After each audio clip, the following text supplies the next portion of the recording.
live from the Pathway Studios in Johnston proper. You are live from the Path.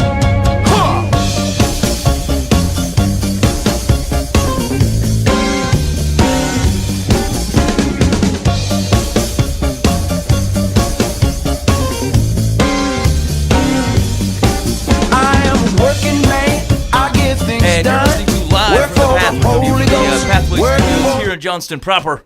It is good to be with you on this hallowed Monday evening.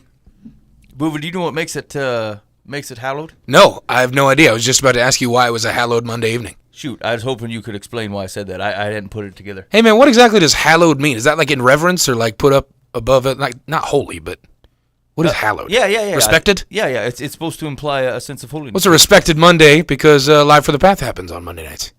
That description does not tie together. Here's what we're going to do on the show tonight. Anyway, thanks for hanging out with us so far tonight. Listen, if the first minute and a half is not enough for you to bail, I promise it does get better, possibly over the next half an hour, and then we're likely to drag it back into the gutter. So if you need to plan your evening around Doritos and bathroom breaks, I feel like the next half an hour is going to be quality, and then be prepared to sleep or do whatever you got to do. I think that's fair. Yeah. So here's what we got going on the show tonight. First of all, we got some special guests in the studio. We have Robbie and Aaron. And Mike, tell me a little bit about these fellas. So they are with 517 Ministries, correct? Discover Hope 517. Discover Hope 5. See, I always shorten it to just one or the other. Anyway, Discover Hope 517 Ministries, and you guys are based out of Newton, Iowa. Is that correct? It's correct. Okay, and so actually, I had a broader question, just kind of like if you had to describe what Discover Hope 517 Ministries is, what would you say that is? I would say that it is a recovery community organization. And so what that means is that Discover Hope, from a faith-based standpoint, focus on helping individuals in their addiction who are making a transition to recovery from their addiction to get this biblical foundation up under them to see how God can restore their lives and create this support network to develop this healthy community for them to be a part of to get true sustainability in their transformation. And so with that, with Discover Hope, we run a addiction recovery community center. So we're just trying to create this place that's judgmental free and safe for individuals to come to be a part of, to begin this new process or this new journey in their life. So yeah. Well, that sounds awesome. So how did you guys get involved with this thing?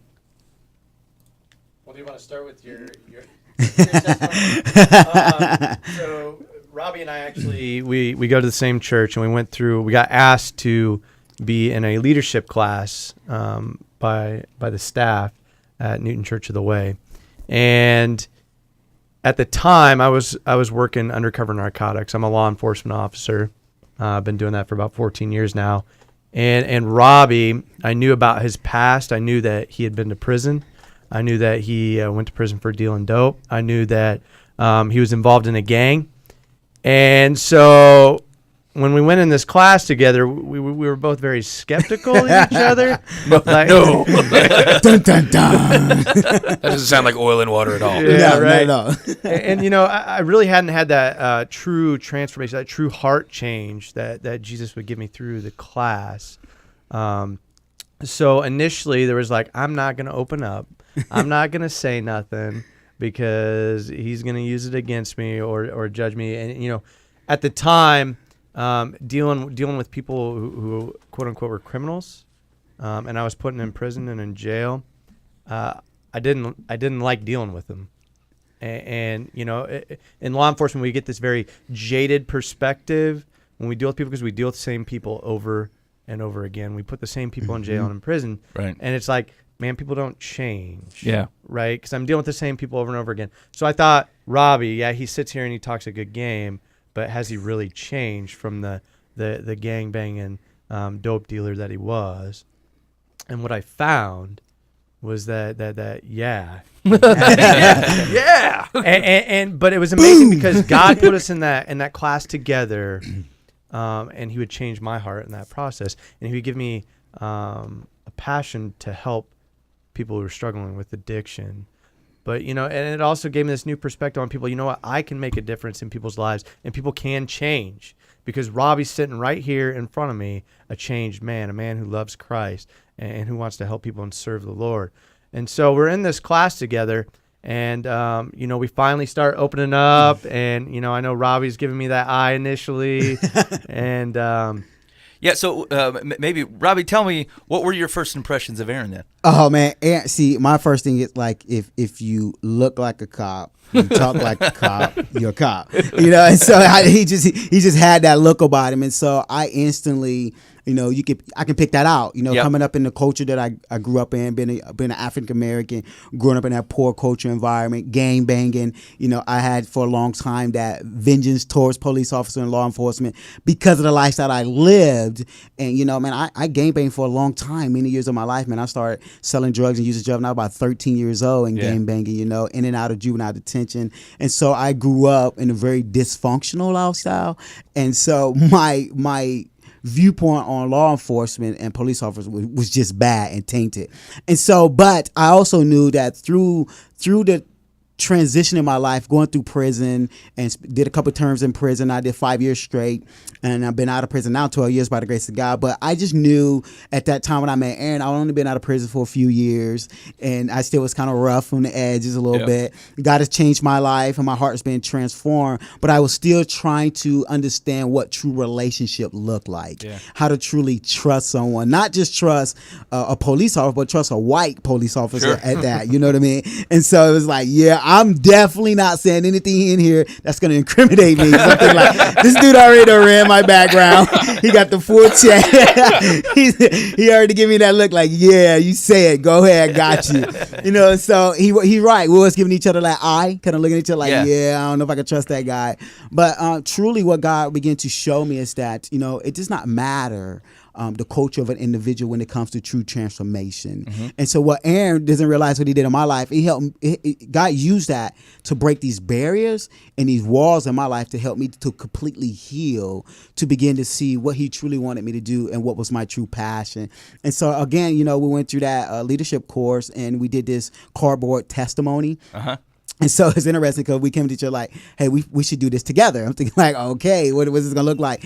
So on one side of this cardboard, mine says, black criminal who hated cops, and on here's like cop who hated criminals, and then we flipped it over together and it says brothers in Christ, and that was the beginning of the unity that God brought into our lives.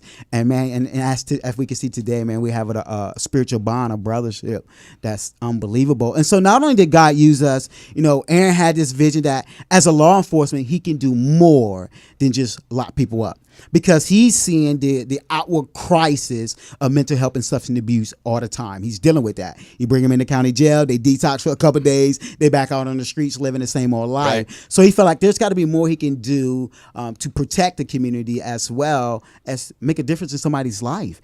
Give hope, break that stigma of law enforcement in that environment, in that culture. And for me, being a drug addict for a long time in my life, understanding what being a user looks like, being homeless look like, understanding what being mentally, physically, sexually abused look like, understand going through all that stigma in my life, and being also having that cultural bondage. It feeling like just because of my ethics or my culture, I can't amount to anything than this, and so I felt like, man, just because I believe that God had begun to break that in my life, that I can make a difference, and that someone needs to understand not just the story, but visually see true transformation happen, because that's how you get to display hope in someone else. So when you see the broken and you want them to be whole, what does that look like? And so it was not so much talk. Let's live that out. And be connected to show that. So man, and so Discover Hope, that vision came out of Discover Hope. And our core verse is 2 Corinthians 5:17. Therefore who's in Christ, the old is gone, the new has begun. So we believe that in Christ, you no longer have to be defined by who you used to be. Because you've been made new. And so with that comes what? The transformation of the mind, allowing God to change what you believe, what you think. And that's what had to happen to us. We had to begin to believe and think differently about the outcome that could happen when you're serving the Father, man. So 2 years. 2 years. So we went through this class and we both had this similar vision. Newton has been known as a meth town. Not just in central Iowa or Iowa in general. We've had people come up to us and say, hey, I was in Ohio and I told somebody that's from Newton.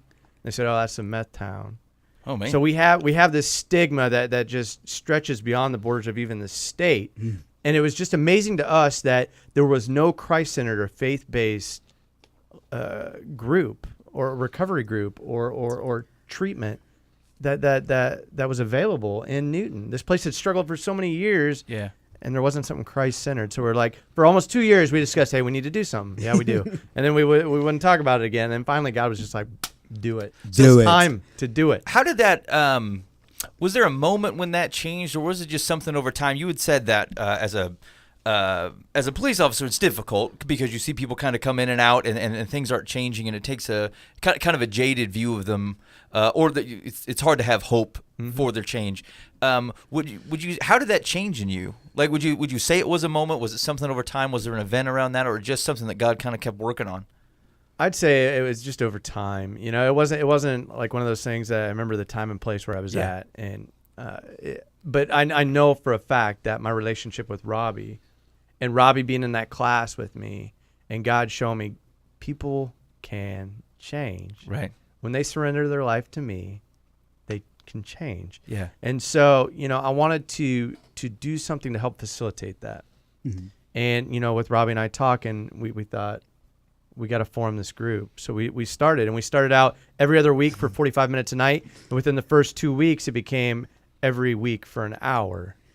And, you know, we were fully prepared to be doing this class or this support group and having one person show up maybe. Yeah. But it quickly grew from 6 to 12 to, 20, 30, 40.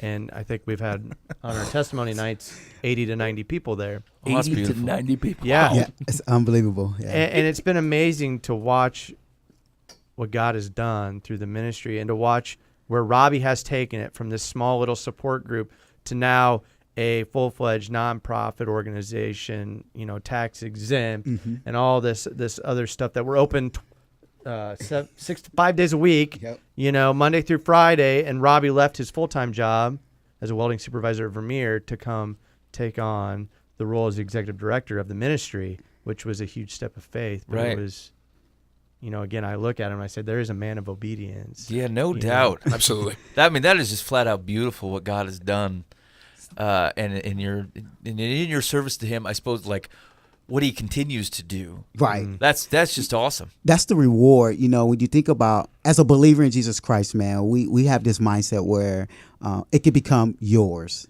Right. You can say, man, I gave my life to Christ. I believe in Jesus. Now what? Right. You know what I mean? It's like, okay, God, change my life, make it good. But we forget about the Great Commission real quick. It's like, Yep. Get me out of debt, Lord. Bring that beautiful wife, Lord. So help me deal with these kids. I don't know if I'm gonna chuck them out or not. And so it becomes really personal and intimate really fast for yourself. But what God begins to do as you go deeper in understanding who God is and who Christ is, as you continue to read God's word, God begins to give you a heart for people. I always remind myself all the time of Mark, and Jesus said, I did not come to be served, but to serve. Right. And so when I think about Discover Hope and the formation of Discover Hope and what God has done, it grew fast. We started going every other week to every week to every week, 10, 15, 20, 25 people. And I remember God, 6 months into it, God said, hey, Robbie, you need to create a place where people can come every day. I'm thinking I have no idea what that means. Right. I work at a full-time job at Vermeer. I'm a welding supervisor. This little class on Tuesday night works. Then I started writing curriculum for Discover Hope for our group and just coming to Aaron like, man, I just think God wants us to do more. How can we really connect to our community? How can we be on the front line? Not sit in the background anymore and say, oh, we just got this small little support group that's faith-based. And we just want to genuinely just love on people. A lot of times we just can't stand people. We just want to love them. Like, give me the grace, Lord, just to love them. I don't get it no more. And so it's not only remembering where I come from and what God has brought me through, but also understanding what true restoration looks like. Because I always tell people all the time, addiction is the outward appearance of a deeper sin issue. And so once you get to the root of the issue, you identify what the addiction stem from, what's numbing that, the Right. pain, the hurt, or what you've been through in your life.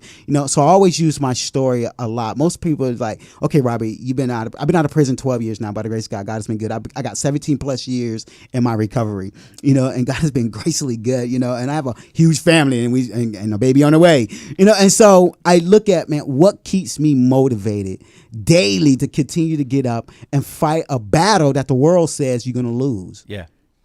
And that's because of what I've seen God do in my life. Right. And so how can I freely I receive, freely I should give. So how do I be that incarnation of who Jesus Christ is? How can I be that visual for people to understand what true hope looks like, with true restoration? That's true change. Transformation happens through that. And so Discover Hope begins to say, how can we do that, God? How can we take the broken and bring them true sustainability in their life? How can we connect them to other believers and genuine people who's going to love on them? And so, that's how the community center started. God gave me that vision. And then I remember when God said, okay, I want you to leave your job. And for me, I'm thinking like, okay, Lord. And so I went to my wife like, hey, honey, guess what? God want me to leave my job. And she's like, well, he didn't tell me that. So you're going to work in the morning. It is what it is. Like, it ain't happening. We just now trying to get out of debt, boy. And so it was just amazing watching that transition happen. And about 8 months into it, my wife finally came to me and was like, okay, I believe you're supposed to do this. And then I left my job in 2016, January, and stepped out in faith and opened the community center up in Newton, because we wanted to do more. Right. We really wanted to connect to people. I went from making $70,000 a year to going to a ministry that had only $1,000. I remember telling Aaron, like, I think God's called me to go to the ministry full time. He's like, Robbie, I don't know, man. We ain't got no money. I know you got faith and all, brother, but but I was like, man, I think it's supposed to do. Then we formed our 501c3, and I look today, man. A year and a half later of running the community center, it's been amazing. Not only what God has provided, but the lives that has been transformed through the community center. I think last year we seen over 300 some people come through Discover Hope. We run an average on a Tuesday night, Breaking Free Tuesday night support group, an average 25 to 30 people. On our fellowship night, it's up to 60 to 90 people. This is on an average, Right. and we get a lot of traffic through the days. And so the community is serving its purpose. Yeah. And so, but it's expanding now. It's getting bigger. More people are knowing about us. We're getting in the community more. And so I do a lot of speaking, a lot of church presentation, just making that connection, awareness about what we're doing in the community, awareness a lot about what we're trying to do from a recovery standpoint and from a faith-based standpoint in our lane. Because it's one thing for us to sell a person something. Sure. It's another thing to get them to believe in that. Yeah. And the way people get to believe in that, they have to see it lived out. Right. So it's one thing for me to go to treatments and go to these places and say, hey, I want you guys to partner with us. Yeah, we're faith-based, we love Jesus, but we want you to partner with us, because what we believe in is, how do we walk alongside this individual and teach them how to apply these tools in their lives so they can be restored to their family. So it's amazing to me, and I get rewarded when I get to go to a courtroom. And I just had this experience a couple weeks ago. I went to a courtroom with a lady, and she's been clean for 11 months. She's been working her butt off. She went through our programming, just been great advocacy and just working her butt off. And she went to a court to receive her kids back. And Oh, she that's awesome. she got That's all three of her incredible. kids back, full custody of all three of her kids. And I remember her words to the judge. She said, listen, if it wasn't for my faith in Jesus, and if it wasn't for the sacrifice of Discover Hope to invest in me and to believe that I can become a mother again, Yeah. and hold me accountable to that, I couldn't stand here now to receive my children back.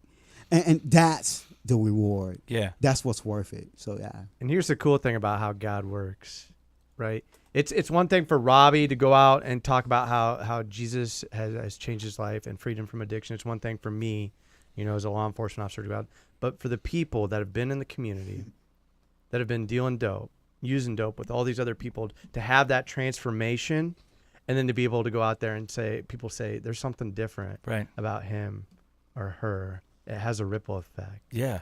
And the people coming through the class and surrendering their life to Christ and living it out, those are going to be the people that change lives in our community. Right. Right. Yeah. That's beautiful. Tell me, what does it take to be successful? Right. So like if is there? I get that there's not a magic pill here, but like, do people like? What does it take to really recover from and be restored from that type of thing? Is it an attitude? Is it a like? What's step one for someone that's in this situation and they want out of it, or maybe they think they should want out of it, but maybe they don't. They're not even there yet. Like, where do you start? Well, I think basically how we start is I always look at, and one of the things I talk to Aaron about is like when someone walks to the doors of Discover Hope, they are completely broken. Yeah. They have no purpose. They have no drive. They don't believe in themselves. They have no security, nothing. Because their addiction for so long has been the label of their life, has been their identity. And so my heart was like, okay, how you take that individual and you connect them to the community, and not even just the community, then you connect them to the faith community. What is that process in between? And so when you answer your question, what brings success in that? It truly is empowering an individual to believe in themselves again. And that's what true sustainability comes. So when I look at the transition in my life, God had to change my identity. God has to give me awareness and identify my purpose. Mm-hmm. What is my purpose? What is my purpose in life? What is my goal? What do I want to accomplish? How do I define myself? And so when I look at when I had those conversations, I get them all the time. Yeah. But they come in my office like, man, Robbie, I've been doing this 35 years. I've been doing dope for 35 years. I'm done. I'm like, it took you 35 years. Now you're done. Okay, you're done. All right, you just done. So what do you want from me? What do you want to be done? What is that? What does done looks like? Yeah, right. What does done looks like? So that's always my question. Because the ideal is this. I always tell people the first 90 days is the hardest for any individual that's in an addiction. The first 90 days, because you just don't think normal. You don't think right. You've been living a certain way for so long. And what happens is you get about 30 to 60 days in there, you begin to think normal. You begin to have taste buds back. You get your senses back. You start understanding like, oh man, these kids are terrible. Right. I don't know how to do this. This is crazy. So you begin to have the realization of what norm looked like. Yeah. And so what happens is, when that happens is, you begin to resonate and think about why you used in the beginning. Right. And so what happened with most people is, and why they always relapse and fail, is they cannot bear that. They don't want to feel that. Right. And so their out is, I want to go use again. Yeah. Their plan B. So they have to get rid of the plan B. And so commitment and true surrender to Christ is what's going to get them sustainability. I tell people all the time, my biggest thing is surrender, man, because you have to begin to serve something greater than yourself. And that's just my belief. Yeah. I know that, I tell people all the time, man, what keeps me successful in my recovery, and why I have 17 plus years, I always tell people, I got long-term recovery. They say, these are the 3 reasons why. I say abstinence. I made a decision that I don't have a plan B. Using is not an option in my life. Yeah. My faith in Jesus Christ and my family. Those are the things that motivates me every single day to make the decision every day to deny myself, take up my cross, and follow Jesus. Yeah. Every day. And so reality is, how do you get people to begin to believe that? Because I know my purpose. I know what God has called me to do. So being able to give back, continue to resurrect that purpose, continue to give me that awakening to serve something greater than myself. And so that individual have to get to a place where they have to be in a situation where they got to say, man, I don't want this anymore. Yeah. This ain't my life anymore. So now it's like, what are you going to do with that? And so what we want to be able to do is create that support network around them to help them identify what that purpose is in their life, those set goals in their life, man, and that they have to surrender their life to Jesus. And so that's kind of one of those big aha moments for people. Right. So Aaron, how does the church community help in that? Because I wonder if when you guys were talking about there's no faith-based solution to this in Newton, like what was going through my mind in that second was, well, why the heck not? And then I think the answer occurred to me just as quick. We don't know what to do.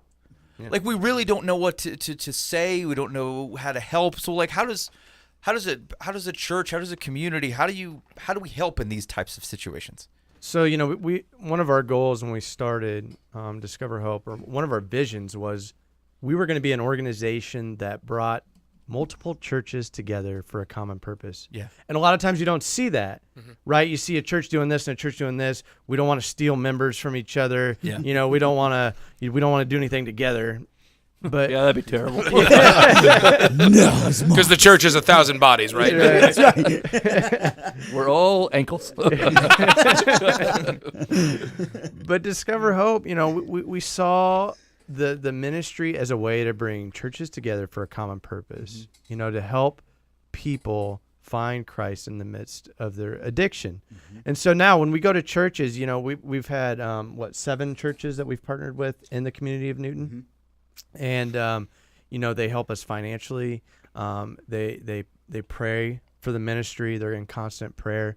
But at the same time, we are a resource for them. So when that person comes walking through their door to say, hey, I've got a problem, you know, I'm addicted to meth, I can't seem to get help. Yeah. They can say, hey, here's your pamphlet Right. Right? from Discover Hope. Read this. Yeah. Take this brochure. Call Robbie. And they send them up to Robbie. And, you know, Robbie gets them. And a lot of times when they come into Robbie, like you said, they're completely broken. They're a mess. Yeah. But, you know, Robbie speaks truth in him. And he says, hey, we're going to set up this accountability plan. And it's about holding these people accountable, because a lot of times addicts have no accountability whatsoever. And Robbie says, hey, this is what we're going to do. You're going to show up for class on Tuesday night. You're going to show up for another class at some other church organization throughout the week. You're going to go to church on Sunday, and you're going to do something else. And they start to lay out this plan, this written agreement that they're going to take these steps to get some accountability in their lives. But, you know, as far as the churches go, you know, they support us financially. They support us through prayer. And in return, we're a Christ-centered resource. Right. You're for darn right broken you are. people. Right? Like, Yeah. here's Ben's exactly right. He nails it. People come with these problems, and they're like, this sounds like an elbow problem. I'm not an elbow, right? Like, body of Christ, who runs the elbow situation? Yeah. These fellas run. You know what I'm saying? And that's the thing. We spend so much time, and it's maybe this is a broader, you know, all churches thing, right? But like, you know, personally, I've tried it. I can't. I don't know how to do it. I've tried it. I've tried to counsel people through this thing, and like, I have failed. I have failed poorly. You know what I'm saying? And like, it kills me. And I'm like, if I just knew someone who runs the elbows, and then I can at least get some help and some guidance and whatever, because they love me and they love this guy and they love Jesus, and like, we're golden. I need to know someone that knows the elbows. Right. And so like, that's just it's exactly why Paul describes it the way he does. It's exactly why Jesus set up the body the way he did. Right? It works just like that. He didn't gift me for that. He gifted you for that. Right. And like, he hunted Robbie down. That's right. And said, I'm going to change you, and then I got work for you to I'm do. gonna change and you. Robbie said, yeah. And then Aaron goes, you know what? Yeah. I got your back. Yeah. You only have 2 pieces of cardboard. Let's go. Let's do it. You know, and so yeah, and to add to that, from a church standpoint, one of the greatest things we've also have done with the churches is I created a mentor program, a spiritual mentor program, and a navigator program. Because one thing we'll learn for church people understand church people.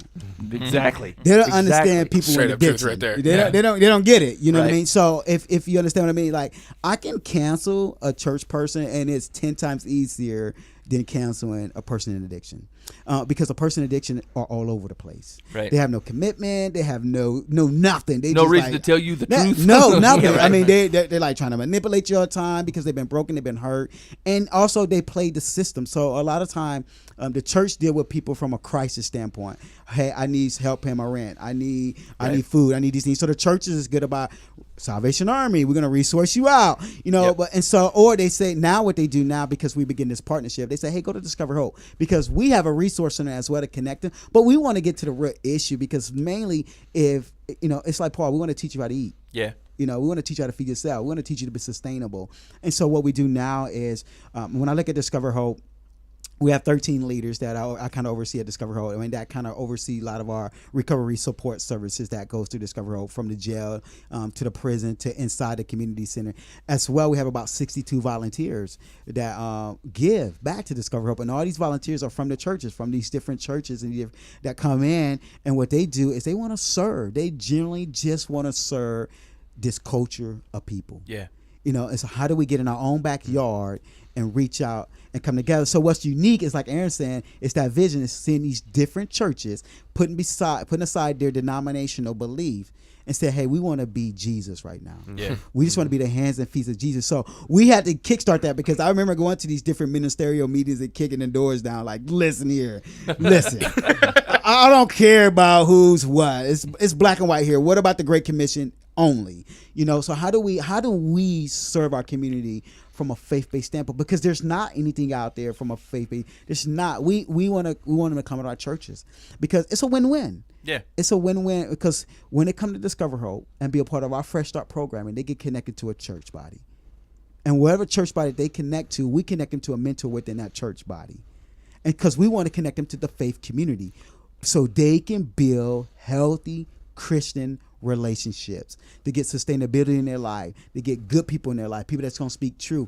They have their whole life with once. I look at my own life, man, where I've been told my whole life that I never amount to anything. Right. Because of the color of my skin, I would never have nothing. Yeah. I can never accomplish anything. I'm worthless. I can't do anything. You're too short to play basketball. So Hey, I've man, had they was all right about these that. negative things. That's dead all on. these negative things just come at me all the time. Yeah. But then when I get someone to say, "Hey, Robert, you can be a great father. Yeah. You can be a great role model. You can change lives. God can use you to do something greater than you can ever imagine." I don't know how to receive that. Right. I don't know how to receive that good when I'm like, I can be a good husband. Like, you mean that woman can love me? I mean, I can be faithful. I can be honorable, and I can love her, and I can give her all these babies and keep her at home. I can do that, And so, Yeah. and so that's foreign to that culture of people, because they've been ruined their whole life. Right. And so what God has allowed us to do is bring people in their life to model that. Not to be over them, not to be on this pedestal, but to model that Yeah. in front of them, to display hope in them. And so that's the biggest part for Discover Hope, is how do we keep hope alive? And just to add on to that, why it's so important to get them connected in that church body, into fellowship with other believers, is you want to see someone active in their recovery. The quickest way for them to relapse is to throw them right back in the community or the situation that they left or are trying to get out of, right? Trying to go back and hang out with the same people that they used to use with, they're going to fail. Right. But if we can connect them and get them with people that, are going to love on them and show them this new way to live life, as Robbie was talking about, the chance for success just skyrockets. So what is there any residency as part of the program? Like, can you help people get out of those situations? Because that seems difficult, right? Like, even if you're broken, you show up day one, you still got to go home or something. Like, that doesn't mean home is safe. It doesn't mean your relationships there are good. Is that Right. is that a difficult? Is that one of the big stumbling blocks? Yeah, it absolutely is. And, part of the vision of Discover Hope in the future is looking into some sort of transitional housing. Yeah. How can we create a place where people can go to live in this environment where it is Christ-centered and Christ-focused? And, that's definitely on our radar. And, right now, the immediate thing on our radar is finding a place. Yeah. Because we're going to be, we've got basically a lease till November-ish. And then we've got some ideas in the works for a building that we're going to be moving locations to. But that's kind of our focus right now, and getting, again, the foundation built up and then expanding into that vision of even transitional housing. Yeah, because that is one of our biggest issues. Yeah. You're taking people from a broken, unhealthy community, and you want to create this healthy community around them to be a part of. But yet, it's always when they walk out of that door, and they got to make it through the rest of the day and that night. How strong can they be to not use, and not go back to the drugs, not go back to the alcohol, and deal with those issues? And that's what the community center has been really good about, is getting them involved where they can build those healthy relationships to be strong. Because what I've learned in the community of Newton and in the Jasper County is most people have somewhere to go. Yeah. Doesn't mean it's a healthy place, but they got somewhere to go. And so it becomes a mind over matter. I always tell people all the time, dysfunction can't function in dysfunction. It just doesn't work. It does not work that way. Hold on a second. At all. Catch up with me. You with me? I'm in. All right. He's in. I'm in. Lost me for a minute there. He's back. I was going to disagree vehemently, but I've come around. And so you have to get them in a place where there's some type of healthiness going on, Yeah. so they can function well, so they can start seeing things differently, Right. and thinking things different. Like, I don't have to use. You know what? I don't have to be a part of that. I don't want to use anymore. Yeah. I don't have to make it through the night just so I don't use. I don't have to fight every day just not to use. And so we try to display that in front of them, and so having transitional housing can help. Our issue is that, you can't create a homeless shelter for everybody. Sure, yeah. You just can't. You need to teach people how to be sustainable, how to live, how to manage their money, how to provide for themselves. That's got to be a part of that transition for most people, because they're in the situation they're in because they don't know how to do that. Yeah. And they've lost hope in doing that. So we have to teach them that. And so, so it's a big issue in our community. And so, but God has given us grace with the individuals we've been able to minister to help them through that type of transition. And most of them have been getting blessed, because a lot of people come in like, Robbie, can you help me get a job?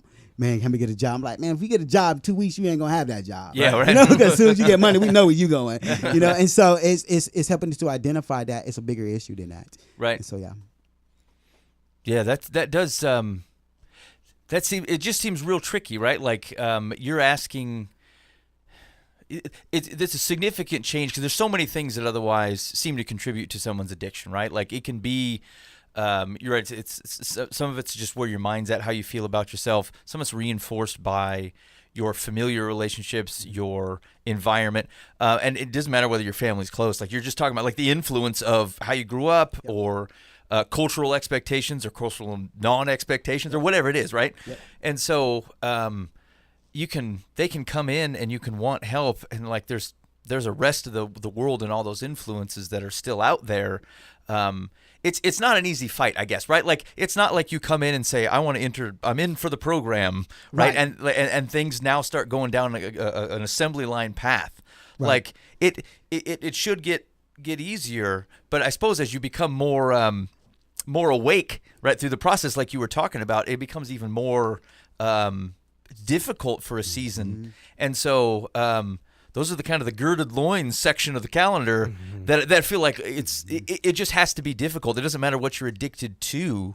Coming to realizations and fighting against influences and like watching your life reshape and transform and stuff. Like, I mean, that's rough. It is. That's rough. And like a lot of times the experiences that we have, we see people do this and things like, think of a divorce, right? It's a similar type of concept, right? You're suddenly the thing that you thought that you were leaning on is either not healthy for you, or you're on the other side of it and it was, but now it's gone. And like your whole life has to change, and you can start trying to find answers in weird places or trying to fill voids with things. And like, it takes a lot of support and stuff for people to kind of help guide you through that process, except you're adding in elements of, like your body's at war with you. I mean, you started the war, but like still, regardless of whether you're like, I don't want to feel this way, it doesn't mean that you haven't been feeding your body things in which it's like, yes, but you really love this and you should do this right now. Otherwise, I'm going to make you real anxious for like 5 days. Yeah, right? That's true. Yes. And so the reason I say all that, though, is like, I guess I have in my mind how people react to folks that are trying to walk this process. And regardless of how it got up to that point, it's a very difficult process to walk through. You're asking a lot with of someone missing the foundation that you would probably traverse the same path. You're right. When you were talking about the church, you said Christians are different. They have some sinews somewhere, some basis of things that they're supposed to believe, and they believe most of the time. Things that they, if they were to say to someone else, someone close to them would say, yeah, that sounds good. Let me reinforce that in you.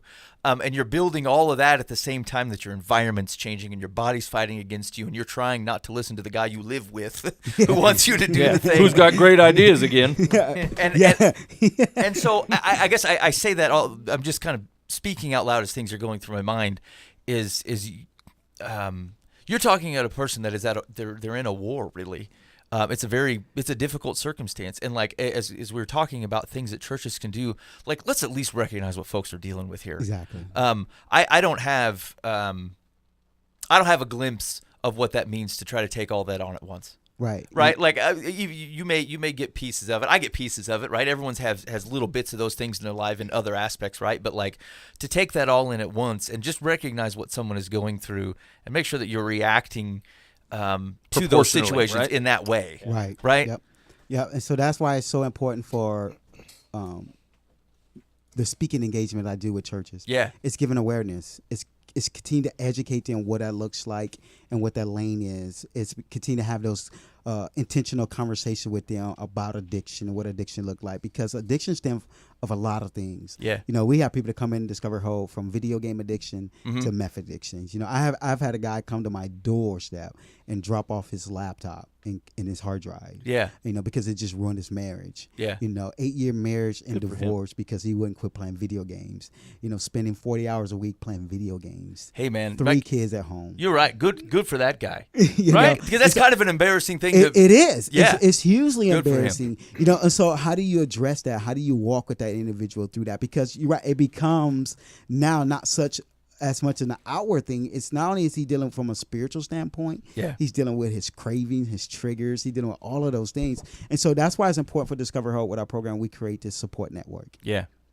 It's putting people in their life to walk with them through that transition. I don't know how many phone calls I've got with a guy like, man, I just come out, I'm in the parking lot, and just had a friend of mine just come up to me and ask me to hit this pipe. I'm like, he's on the phone with me, like he's right here, Robbie. I'm like, what are you gonna do, man? Yeah. He's like, I said, what are you gonna do? He said, man, he's like asking me right now to use.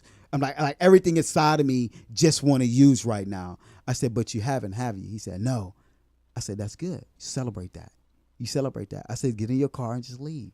You have the power to do that. Yeah. And he's got in his car and just leave. But in that moment, he called, and so that's Good for that dude for calling. Yeah, no doubt, right? And that's what I told him. I said, if you look at that, man, look at the positive in that. You call instead of you just you call and you address the issue. You got in your car and you laugh. I said, but before you would have just used, Right. Yeah. But because you have built this relationship to believe that you don't have to do that anymore, and you felt comfortable enough to call out to someone, and I've had many phone calls like that. And so with our mentors, they have that same, just that same environment where they get those phone calls and they walking people through them, they're making those meetings, those intentional conversations. I always tell people, man, that 2-minute conversation saved that man's life. Yeah. Now I could have been selfish enough, like, man, I ain't got time for that. Click. You know Right. what I mean? Grow up, put your big boy pants on, do what you need to do.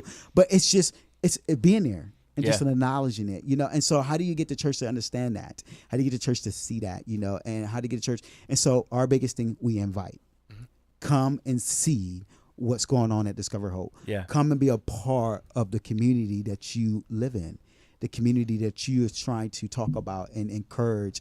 And so we want to be on the front lines of that. And so it's just educating them with awareness of what addiction is doing. And that is real. It's like our kids are dealing with it. Your kids are dealing with it. Your family members are dealing with it, And so it's just educating them over and over and over, training over and over and over to what it looks like, what we understand. So that's been our greatest success with getting people connected to that lane of addiction from a faith-based standpoint. Right. So it's been the hands and feet of Jesus.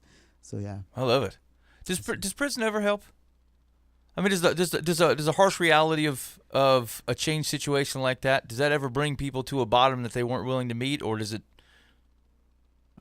Yeah, What do you I think? think so. I think every situation, every person is different.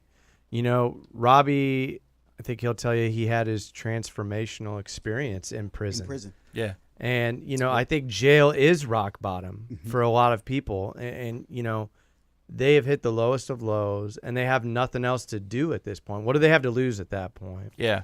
And that's kind of a driving force for me to continue to do my job. It's not because I want to penalize people or because it's fun to throw people in jail, but hey, it's a way for me to intercede in your life because what you're doing is wrong.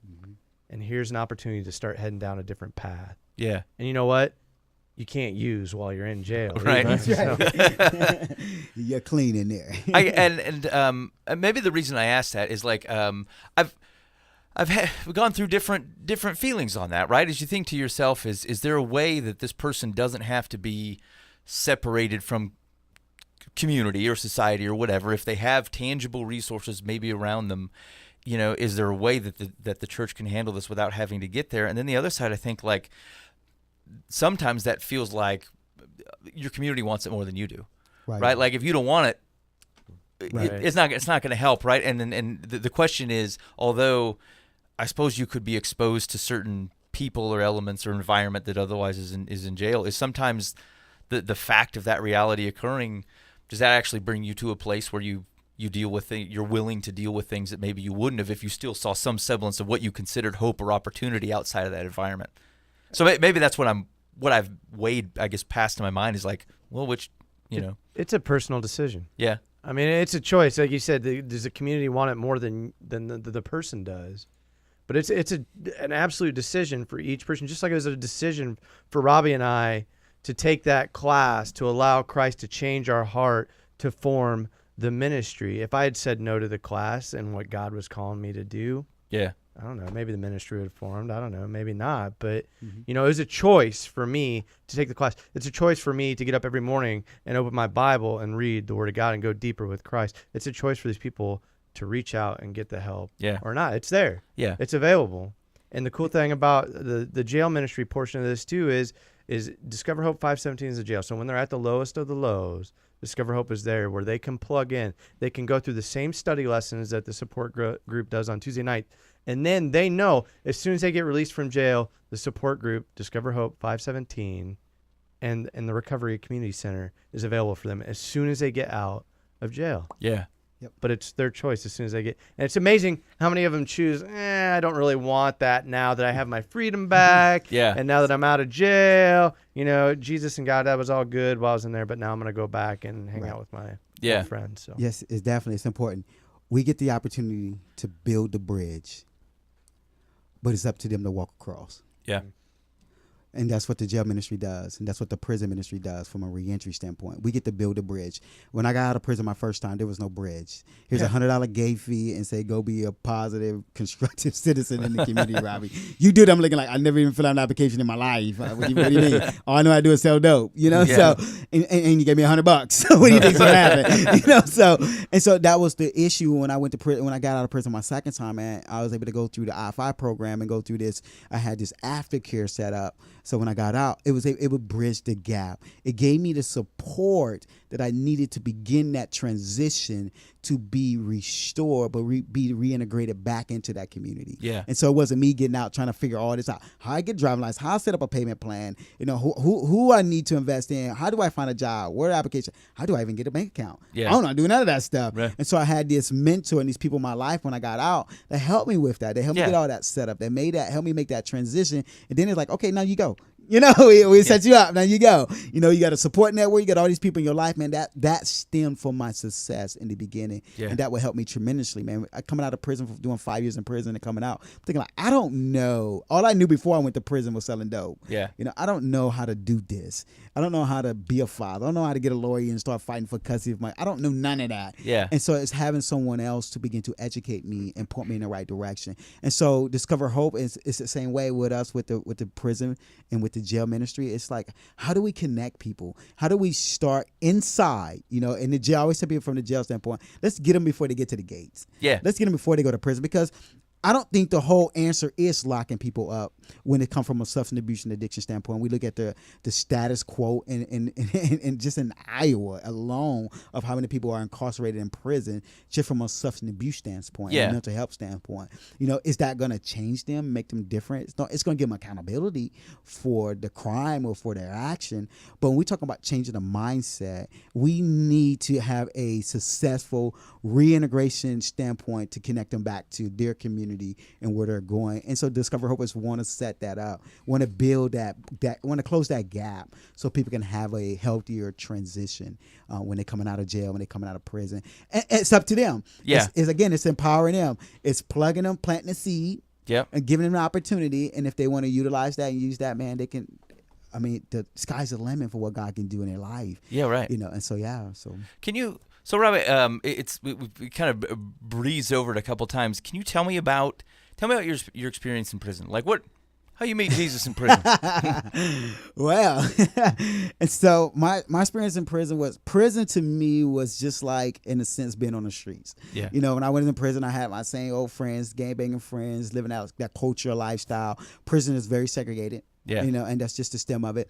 And so, were you, I'm sorry, were you around here? Yeah, I was in Newton. Okay. I actually went to Fort Dodge. I was in Fort Dodge Gotcha. my first time, and then I transferred from Fort Dodge to NCF, Newton Correctional Facility. Okay. And so in Newton, I had the opportunity. So God gave me grace. God blessed me to go through this program called Interchange Freedom Initiative at the time when it was in Iowa.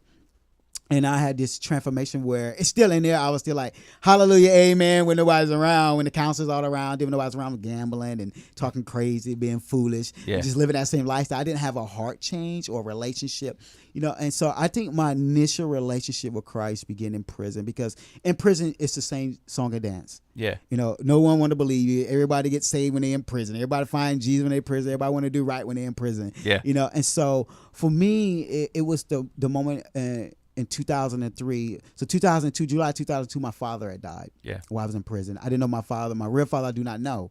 But my father had died in 2002. And so then a year later in October, my son died. He was 5 and his brother was 18 months. They died in a house fire. My daughter at the time wasn't there. And so I got somebody donated the money for me to go to my son's funeral. Yeah.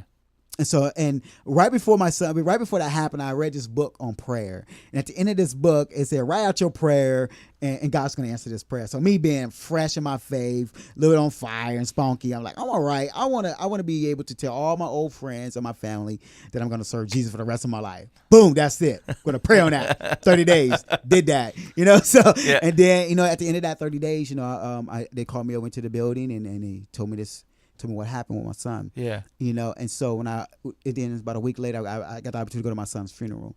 And so at my son's funeral, I felt like Paul, because I had all these chains and belly chains and shackles on, and I see my daughter for the first time in years, and all my family was there, all my friends was there. And I remember the pastor got up and he spoke. And then he got done speaking, he's like, anybody want to come up and say something? Now's the time. I felt this tugging, like, you need to go up there. I'm like, it's not going to happen. Oh, no. Like, you need to go up there. I'm like, I'm not going up there. It ain't happening. And then again, like, you need to go up there. I'm like, just not gonna happen.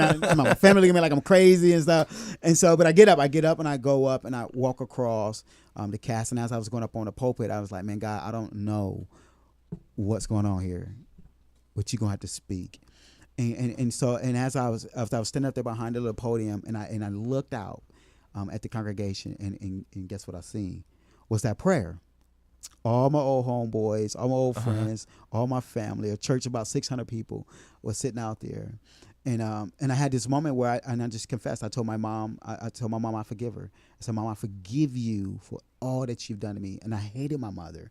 Yeah. Because of what she did to me and what she allowed happen to me and what I went through as a child. And that stemmed a lot of my addiction come from those past wounds. Right. And I told my mom I forgive her for what she did to me. And I told my son's mother and my sister, who was a part of the house fire, I was like, I forgive you, and I don't blame you for none of this. I take full responsibility for me not being a father, not being there. I chose my addiction and that lifestyle over being a father to my son, over being a father to my daughter, and so.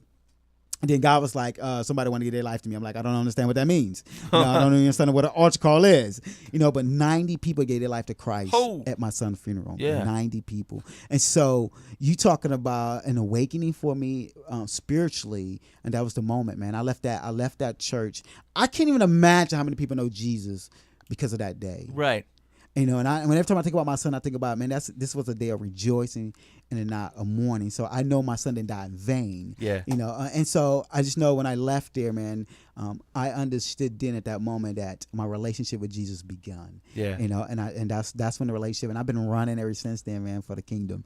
And so, and not saying it's been peaches and cream. Oh, sure. But but it's been good, and Yeah. God has been good. And so, man, and that's been my kind of my conversion from a prison standpoint, man. When I got out of prison, I was in this bubble while I was in prison, and the spiritual bubble. When I got out, man, it was put everything to the test. And, Yeah. And I think what helped me tremendously in prison is I began to allow God to change what I believed while I was in there. That Romans 12:2, do not copy the cousin behaviors of this world, but be transformed by the renewing of your mind for the good and pleasing purpose of God's will. And so it was that moment God began to change what I believe. It was that moment God began to break me that bondage culturally in my life. And so now that my sons today is God has broken that generational curse. Yeah. They don't have to grow up believing because of their culture, their ethic, they can't amount to anything. God Right. has killed that. That's dead. That's gone.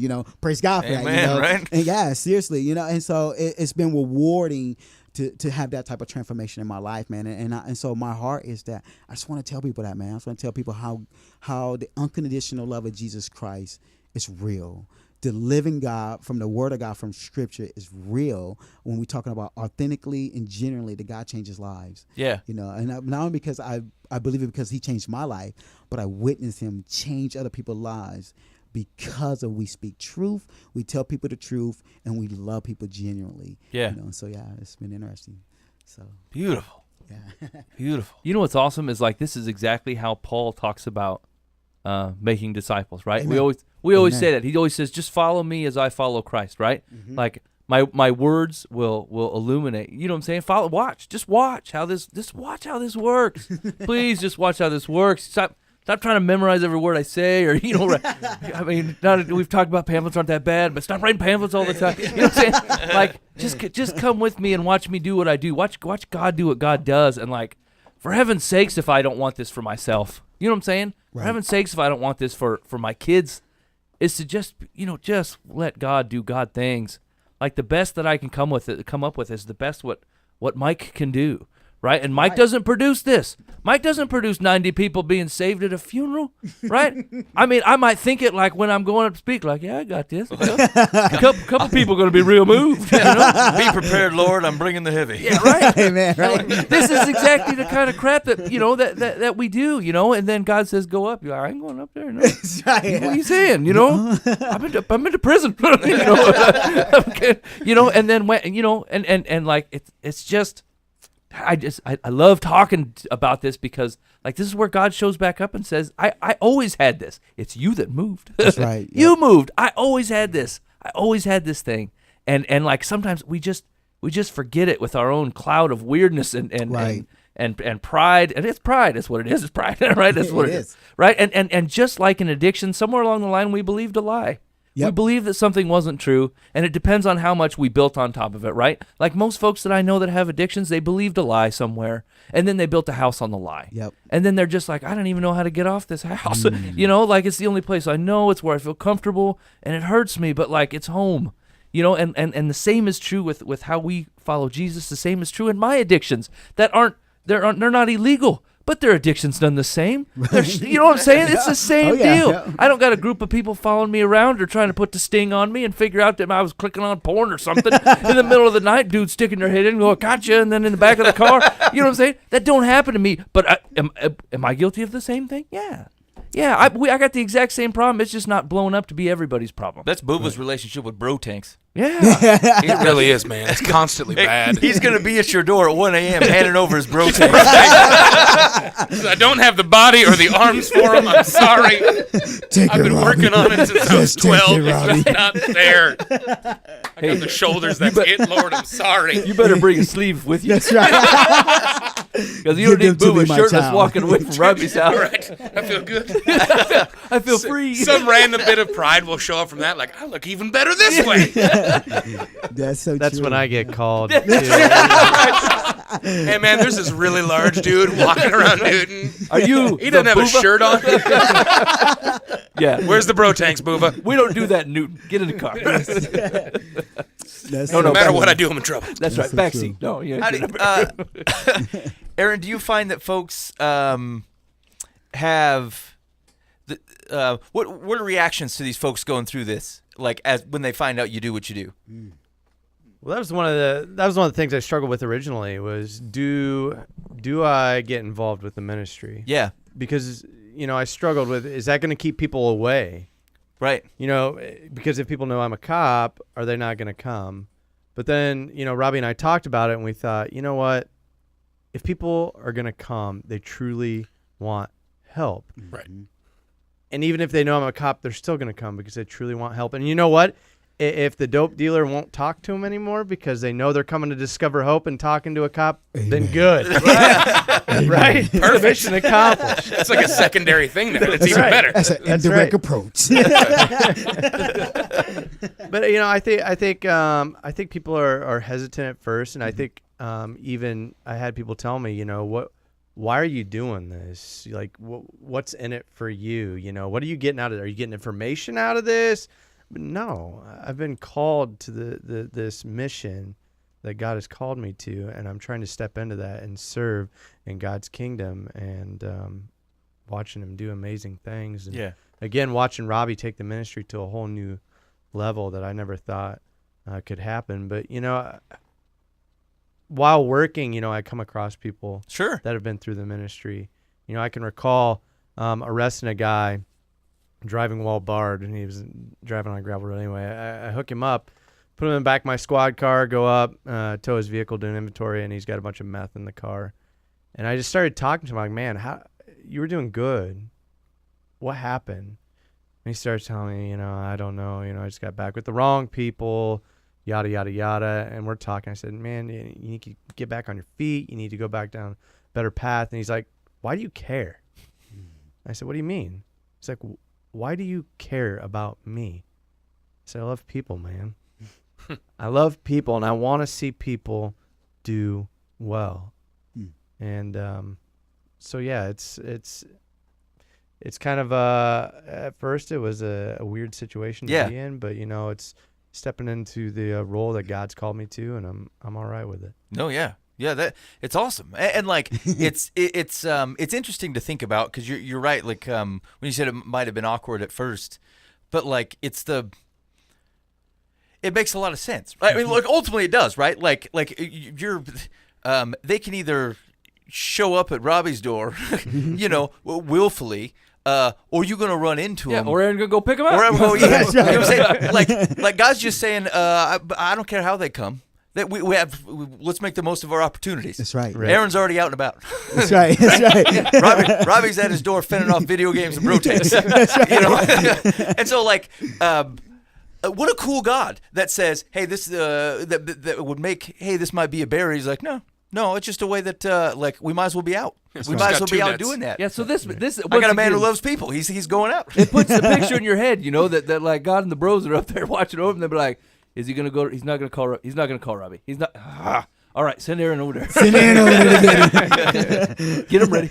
Now I should have called Robbie. Right. Like, we got a couple fellas on duty tonight, and somebody's gonna go get him. But like, what a God that pursues you. Yeah. Right? You know what I'm saying? What a God that says, yeah, you know me. You tried and you failed and you left for a while, and then here Aaron showed back up and says, hey man, how you doing? Like, you gotta be kidding me. You know what I'm saying? Like, I thought this whole thing goes away when I screw up. I thought this whole thing went away when I fail. Right? Like, it's hard for me to believe in this God and this story you're telling me and blah, blah, blah, I'm forgiven, whatever. You don't even know half of what I've done, right? You ain't forgiven all that stuff, right? And they do okay, and then they fail, and then God shows right back up and says, hey, I missed you while you were gone, right? I still know your name. I still know you. I created you. I'd like you to come back now. And I meant that stuff I said the first time, right? Like, I mean, what an amazing God that will pursue you with the passion and with his people, right? That's hands and feet. That's what God's using them hands and feet for. I got people. I want you to go get them. Can you bring them back to me? I miss them. I love them. And like, I can't show you my outward pain and the outward, sadness I feel that my children are apart from me. But I can show you how to help them come back to me and to know me like I want to know them. And like, even if they got bro tank problems, there's room. This room. Elijah had bro tank problems. Yeah. Is that in there? I didn't read that. Was it Elijah or Elisha? I can never remember which one was the bro tank problem. It's apocryphal, but that's what he was wearing when he took off the coat and Elijah gave his coat to Elisha to carry on the bro tank. He had a bro tank on. Elisha, take this bro tank, please go. You can't get in the chariot half nude. That's not how it works. You got to wear a thing. Yeah, they can't put this stuff in here. People get deterred. Like, God's like, leave it out. But I'm telling you, bro tanks were there. How's your involvement in this ministry changed you? Wow, man. God has completely shown me a whole different side of who he is. I tell people all the time, man, I got the best opportunity ever. I mean, I get to get up every day knowing that God is going to use me to make a difference. Yeah. I mean, and that's just beautiful, because as I continue to surrender over and over to Christ, salvation is instant. Sanctification is lifelong. It's forever. As long as we're here, we're going to be going through that process of changing to become more and more like Christ. Yeah. I said, but being able to help people to identify how to fight spiritually, it's phenomenal. Yeah. It's just amazing. So, man, it's rewarding seeing God restore lives, seeing God change lives. It's selfless. I always tell people all the time, man, I have no agenda. Man, I just get to serve Jesus. Yeah. I walk by faith only, you know, and I've been doing this for a while, you know, and I tell people all the time, you know, most people like, man, Robbie, I mean, you're doing great, you know, they come like, man, you're doing awesome, man, you're founder of his ministry. I mean, God is using you. God is giving you a great opportunity to be a part of people's lives and minister to people and encourage people. I mean, you know, and I'm like, yeah, but I get held accountable at a different standard. Yeah. You know, I'm responsible for those lives and for those people that God's allowed me to minister to and to lead. And so, man, it holds me accountable. It keeps my integrity in check, you know, as a husband and as a father and as a spiritual leader, you know, so it's great. It's a tough job. Sure. It really is, you know. people. You should send him over to Aaron. You know, yeah, sometimes you want to, like, listen there, just come and get him. He don't want it. He ain't ready. You know, and so, but it's good, you know. I had this one young lady, man. I had somebody specifically ask me to, like, Robbie, why do you continue to deal with her over and over and over and over and over and over and over again? For 18 months, you continue to watch her come, do well, fall, come, do well, fall, come, do well, fall, come, do well, fall. I said, because there's no limit to how powerful our God is. There's no limit. You know, I said, God reaches to the bottom of the pit. A lot of people think they hit rock bottom. They just really just dragging across the bottom. You know, they still trying to figure out, like, I'm down here, but I kind of like it now because I've been here for a while. You know, and God's like, no, just come on. Just come on. You know, and to see her life now being restored. Yeah. It's amazing. That's the reward, man. And for me, it's watching God continually to change lives. It's watching a guy come up. You know, I remember when he first came up, he met me. He sat right across from me, and he said, I don't even know why I'm here, but I'm here. You know, and I just know that, you know, I'm an alcoholic. I've been using drugs for 25 years, and I've been hearing voices for 20 of those years. You know, Robbie, you what do you know? You can't help me. Who you think you is? People keep telling me to come to you. You know, you can't help me. You know, and I looked at him and I was like, okay, God, this dude is completely rebellious. Yeah, right? He wanted to come here because somebody probably been nagging on him about getting up here, so he wanted to show face. Like, what do I tell this guy in this moment? Do I give him some biblical, theological, massive, nice word to try to convince him that he needs to change his life? Right. And God said, no, this is what you need to tell him. I said, hey, man, let me tell you something. As you take out the bad, you have to allow God to put something good into you so you can bear good fruit. That was it. That was my metaphor for him. That was my great word for him. You know, and he's got a year in his recovery right now. Oh, man. He don't hear voices no more. That guy's funny. I love him. I really You know, he leads a Bible study. Uh-huh. Him and his wife, their marriage is doing phenomenal. Quit drinking. And it's just, and that was it. And he would tell you today, this guy told me this lame little sentence, but it was what he needed to hear in that moment that changed his life, you know. And so, and that's it, man. It's just loving people genuinely, just loving people with no agenda, you know, and teaching people that, man, God loves them the same, you know, unconditionally, and just having mercy and grace with them. Yeah. So my reward, man, is that I get to watch God produce a miracle one life at a time. You know, and that's Discover Hope 517 ministry, man. That's my tagline: one life at a time. One life at a time. Yeah, you know, so yeah. How about you can make a difference one life at a time. That's right. Yep. How about your life, Aaron? Like, how's your life changed? Was there anything different, like, for having been involved in the ministry? I think it's just been a part of the ongoing work that God's done in my life. But you know, I feel like God has used the ministry as almost like a poster board, a poster child, you know, for how a white cop and a black convicted felon can come together for a common purpose. Yeah. Right? Because I can remember during one of the, after one of the group nights, the support groups, I turned to Robbie and I looked, and it was right in the middle of the Ferguson, Missouri mess. Yeah. And I said, do you realize how big this is for me and you to be here doing this right now? And what America is telling us. Yeah. Sure. Right? What the media is telling us that blacks and white cops. We don't get a choice clash. here. It just has right. to happen. And yet here's Robbie and I, right? He's definitely black. Definitely. You didn't know this. I was going to mention that when you came. Guilty as charged. Dang it, I thought I got away with it. There's bad lighting in here, you know. Bad lighting. I was in the tan bed too long. Sunscreen failed again. But, you know, it was important at that time, and I think it still is important to show that no matter what Robbie's past is, no matter what, my situation is, we came together because Christ called us to. Yeah. Right? For a common mission. And, I think that's been one of the biggest things I've gotten out of it. Yeah. And through that, I talked about that heart change that I had. And I had to have that heart change to go deeper in my walk with Christ. And it's like I tell everybody at the group, when you surrender your life to Christ, life gets easier, but it gets harder at the same time. And we kind of talking about this, right? Yeah. It gets easier because now my trials, my troubles, I can go to the Lord in prayer, and I can hand him my troubles. I can go to his word, for direction. But at the same time, the Holy Spirit starts bringing these things up and saying, hey, now it's time to work on this. Yeah. But I've been talking this way for 25 years, Lord. Come on. Yeah. But, it's that concept process, and the Lord, through Discover Hope 517 has just helped me go deeper. I feel like I'm a better father, Amen. A better son, a better leader at work. I'm very fortunate to have 2 Christian men above me as my bosses at work, and have helped facilitate my involvement in Discover Hope 517, because there would be a lot of bosses that would say, especially in law enforcement, no, you can't do that because you can't mix work and faith together. These are people that are drug users. You need to be putting them in jail. But yet my sheriff says, good for you. Good for you. I'm going to pray for you. I'm going to pray for the ministry. It is awesome. Yeah. And, I've told people he made it okay for me to wear my faith on my sleeve. Amen. At work and in my community. So awesome. Very cool. Yeah. Very cool. Okay. So how do people help? Right? They hear this and they say, okay, I'm not involved in any way because I don't know what to do. You guys seem to know what to do. How do we help you? I think we tell everybody there's multiple ways you can help. One, volunteer at the ministry.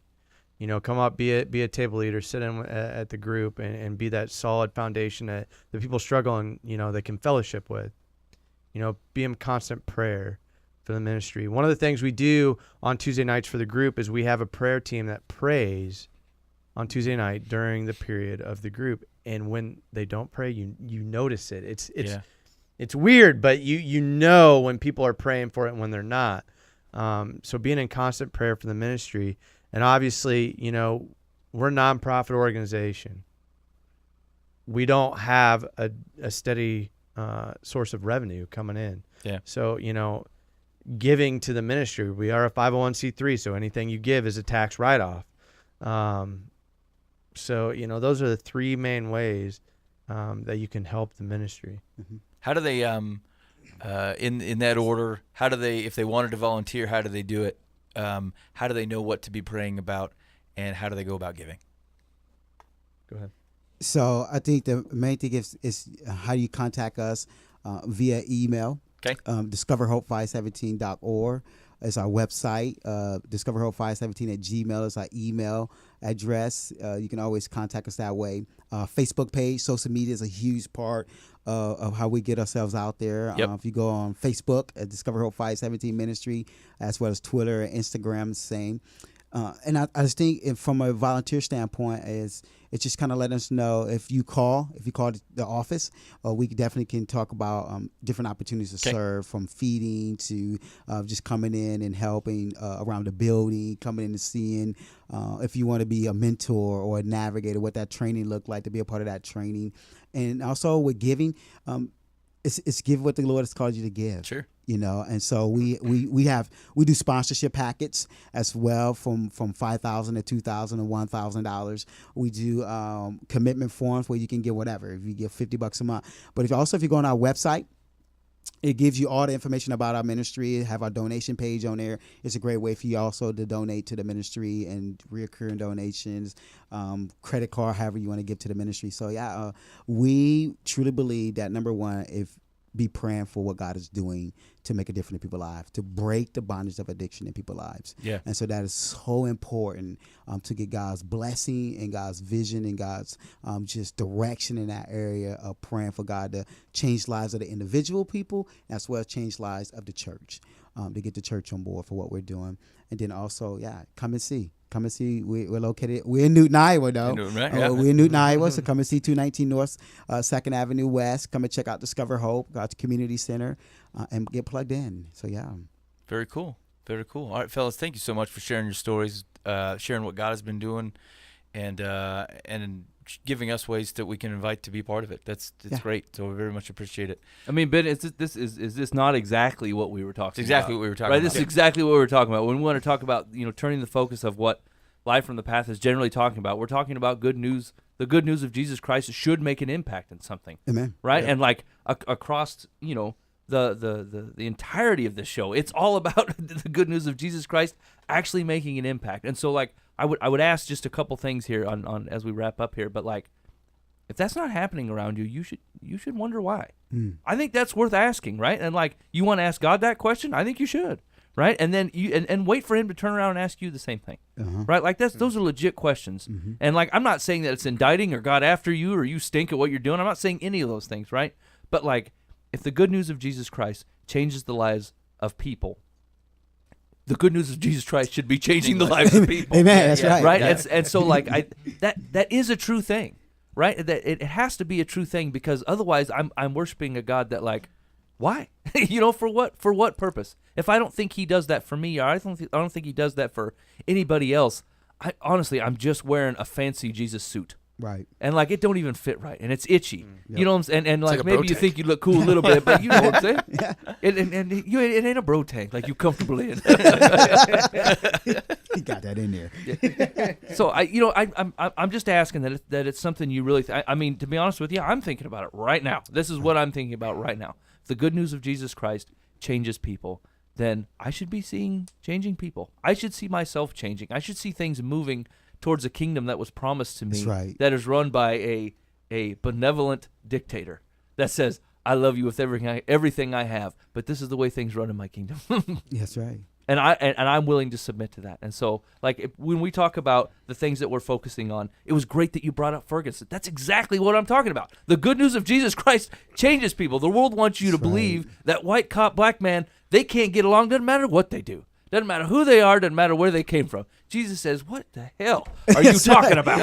That is not the truth at all."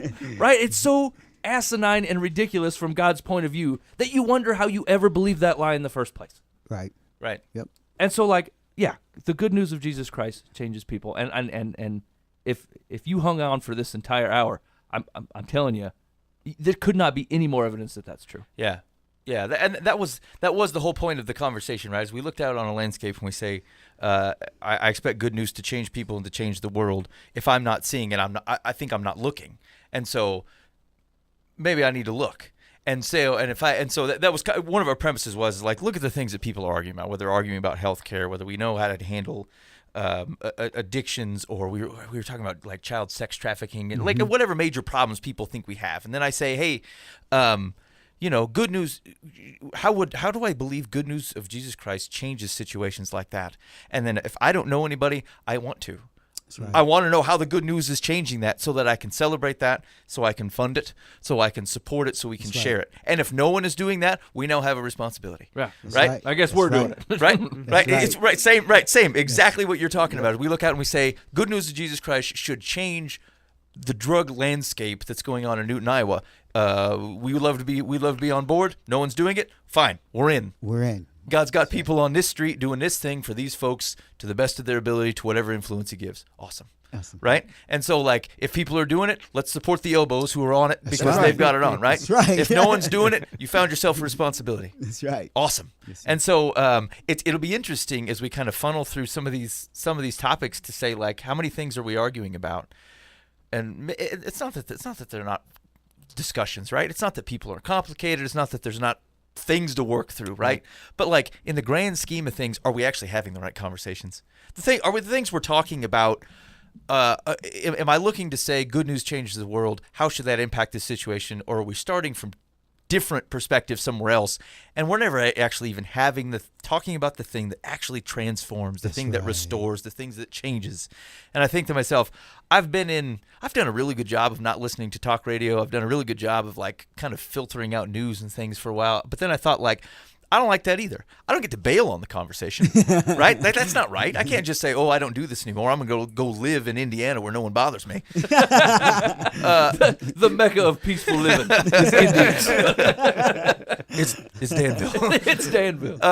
Right. So if I can't bail because Jesus loves people and people are involved in the conversation, if I can't bail and the conversation isn't fruitful, how do I rectify that? Well, I figure out the right way to have the conversation. This is the right way to have the conversation. So anyway, thank you so much, fellas, for coming in. I appreciate it. Appreciate it. We got a couple. You want to do just like one or two Dear Life from the past? Yeah. Okay. People need some help. They need some advice, and you guys are free to jump in and try to help out. And here's ultimately what we're going to do is we try to answer in our most kingdom-oriented fashion possible, and then we're going to compare that to the secular advice that otherwise comes with it, and we'll see how those two things come together. It usually doesn't go very well together. Sometimes it's awkward, yeah. They usually aren't hand in hand. Slight preface: I haven't pre-screened none of this. Okay. So I'm not exactly sure what these questions are going to be. It's going to Ready? be fun. Dear Life from the Path, I was in a relationship with a man for a year and a half. We got along great. We never argued, and we had a healthy sexual relationship. You know, Check. Got it. Yep. I put that on my marriage certificate. You know the saying, actions speak louder than words? All the actions were there. He took me on amazing vacations, introduced me to all of his friends and family, but during all our time together, he never once expressed how he felt about me. He never even called me honey or babe. About a month ago, I told him how I felt. I came right out and asked if he loved me or had any kind of romantic feelings for me. He ignored my question. I guess he didn't want to hurt me more by saying no. 2 weeks later, he broke up with me. Okay. Oh, man. I've been divorced for 5 years while he has never been married or had a live-in girlfriend. Not shocking with his behavior. Seems like a real dodgy character. Yeah. He said his reason for breaking up was he felt our relationship was good, but not great, ! And he didn't think it ever would be. This is painful, but I can't help holding on to hope. Should I just give up and move on? Yes. Yes, absolutely. Yep. This is Run where, away. This is where good community comes in handy. You have been given the opportunity to where you no longer have relation with this guy. You can just run in the opposite direction from this dude that didn't tell you were friends with benefits for a year and a half. He forgot to mention that part to you for some reason. Run in the same direction you've already been given the ability to run in. Do not go back to him. And love Jesus and stop being in a sexual relationship before you're married. I mean, right? I'm sorry. I know that's easy to say, but it's the truth. This is what we talk about people believing a lie, right? Like she sees he takes me on vacations, we go do all these things, and I mean, when you're not believing the lie, you see the man wanted to have sex on vacation. Right, exactly. And so he took you with him, right? He had the money to do it, so that's why right. not? He wanted you to have sex more often, so he invited you to live at his house. Because you said, hey, how do you feel about me? He went, do you love me? Maybe. Do you love me? Well, how about them bulls? Like, what? You freaking kidding me? Right. How do you ignore that question and then stay together for 2 weeks after that? I've been with a chick for a week, and if she said, do you love me? And I'm like, man, I really am a big fan of bro tanks. Like, I really like him a lot. She'd be like, I don't think I'm with this guy anymore. Yeah. I don't think I want him anymore. It's ridiculous. To round it all up, Run. you should give up. But it's not, I mean, you want hope for what? You want to have hope that someone can treat you poorly for a year and a half? Right. I'm not going to give it to you. There's Right. no hope of it. What is it that you want back out of this circumstance? Right.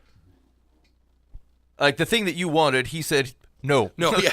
I don't offer it. And you think to yourself, Well, maybe he'll change. you go to the pet store looking for Doritos, and then you're like, should I keep going back to the pet store? Yeah, maybe they'll eventually get Doritos here. Are you guys going to get Doritos in? I mean, Menards is expanding its food selection. Perhaps Petco now has Doritos. There's a solution to every problem. Yeah. I mean, I feel here's the deal. In the absence of what you really desire, I get how it's tempting to accept the shallow swap. But there's a reason that it's not the real thing. It's not. You deserve better than that. And I would spend whatever time is necessary between now and a future relationship to make sure you recognize the difference. Right on. Because you deserve it. Any other thoughts, fellas? No thoughts. We've covered it all. Okay. There we go. Secular's advice is, yes, for your own sake, you must. Give him credit for having been honest with you. What? At the end, after you asked and after he deferred. Yeah. He was not honest. Don't give him that. Honesty says, you want to come on the boat? I'm too lazy to hire a hooker. That's honesty.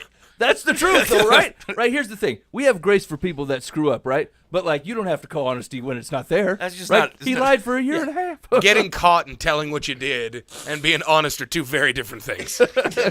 Let me lay some integrity on you right now. I'm not going to answer your question about love.